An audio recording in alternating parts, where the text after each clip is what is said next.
Welcome back to another episode of Rock Boys Football. What is the ceiling for this USC program going into 2025? And I think Lincoln Riley feels this. I think a lot of the USC fans, certainly in the comment section, feel this. 2025, yeah, at least to me, looks like the year that's going to make or break Lincoln Riley's tenure at USC. I mean, you look at what he's done since he's got to USC, year one with Caleb Williams was really impressive, and things looked like they were going in the right direction.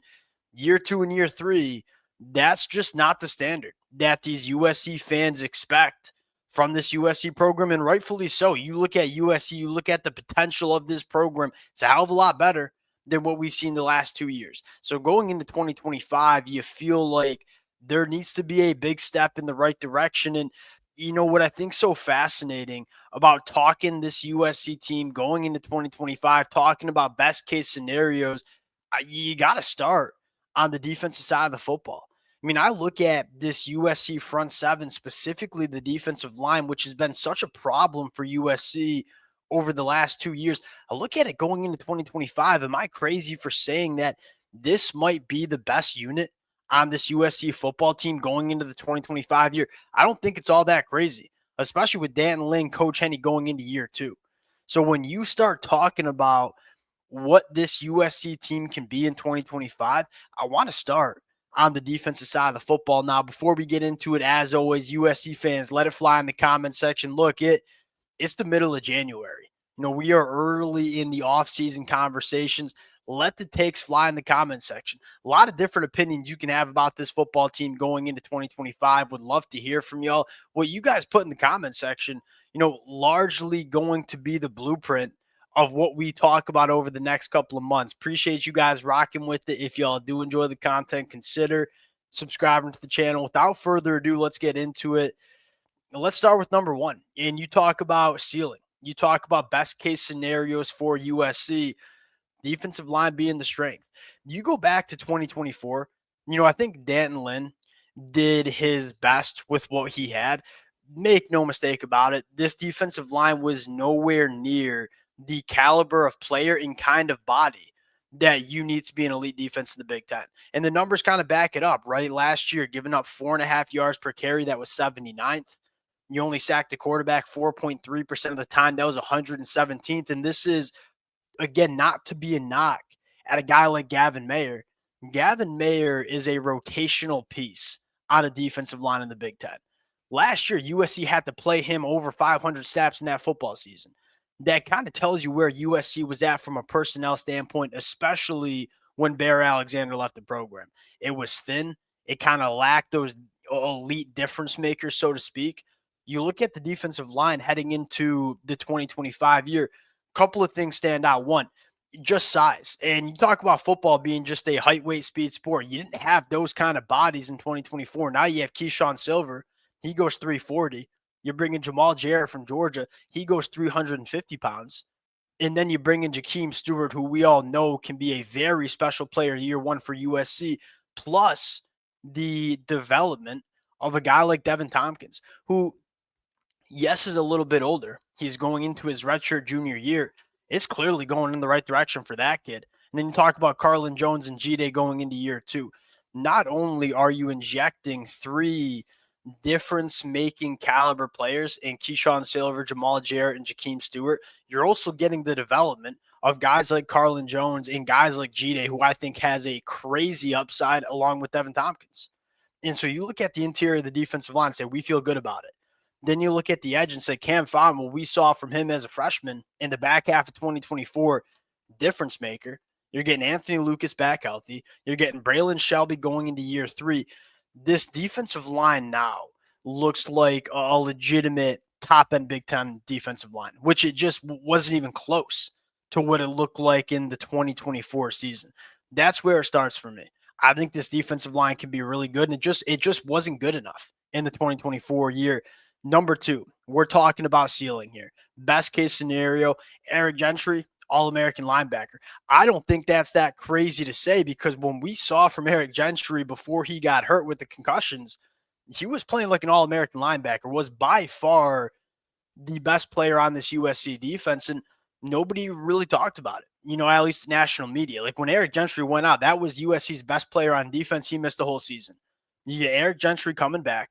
You have a guy in Desmond Stevens who is significantly more athletic than guys like Mason Cobb and Easton Mascarenas Arnold. And again, this is not me dumping on some of the players from 2024, but if you look at some of the numbers, I mean, Easton Mascarenas Arnold and Mason Cobb were some of the lowest lowest graded according to PFF defenders on USC.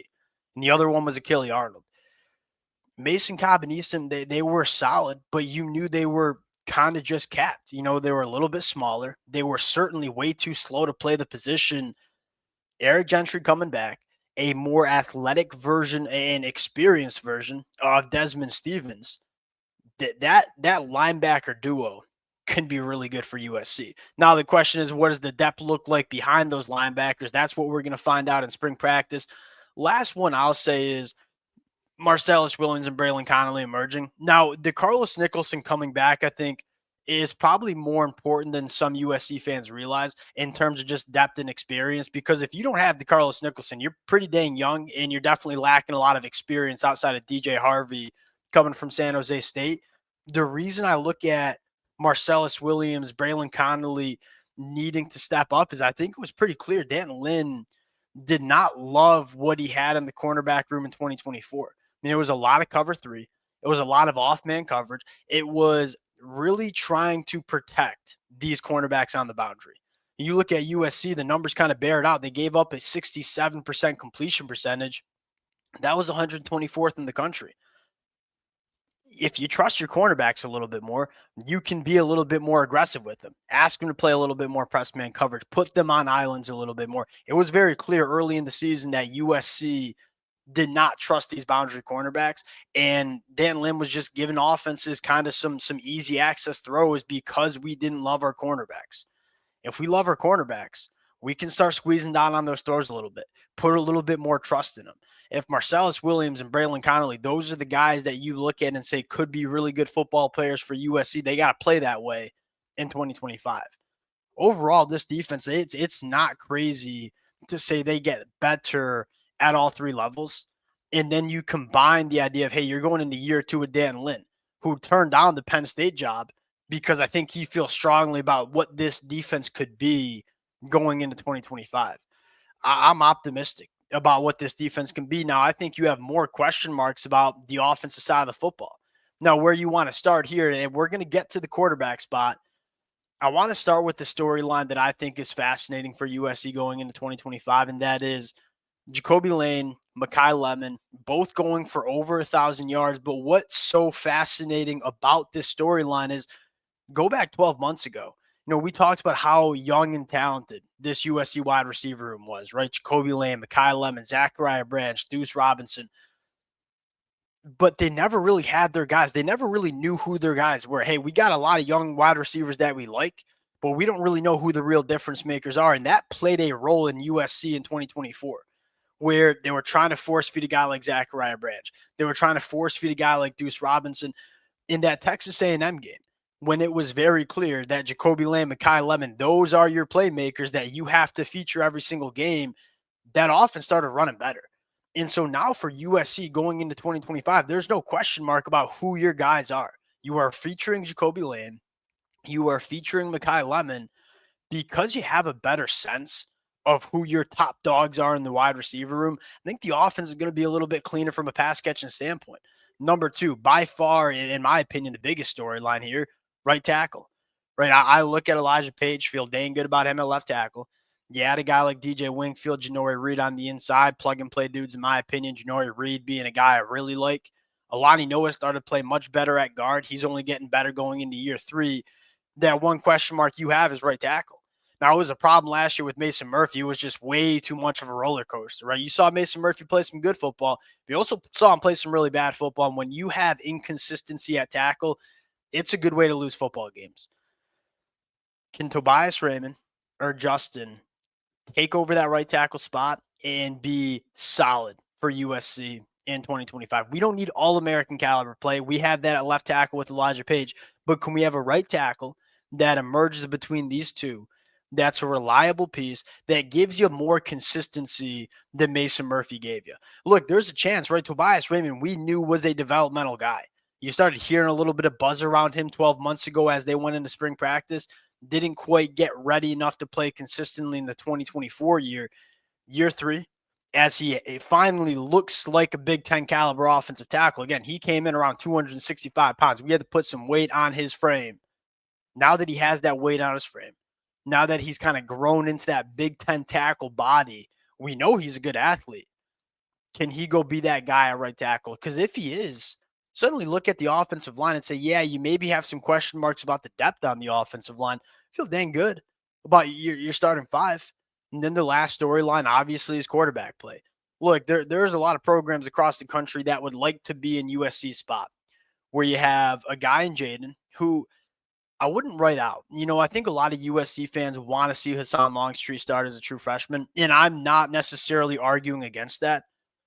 We knew Jaden wasn't going to be perfect in 2024. We certainly saw that in the back half of the year, but we knew that was him coming from UNLV. What does it look like with a full another offseason under his belt with Lincoln Riley developing him? I wouldn't put it past Jaden to really put it together in 2025. And if Jaden does not, you got a five-star quarterback in Husan Longstreet who we all know can rip it up. And again, it's kind of that blind confidence that Lincoln Riley's going to get at least solid quarterback play.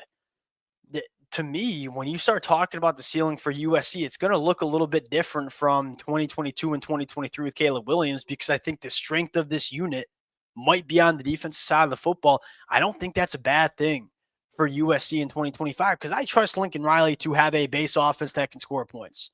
We always knew if USC gets to where they want to be as a program, you have to figure out the defensive side of the football. They might have it figured out going into 2025, and that's where the ceiling lies for me for USC.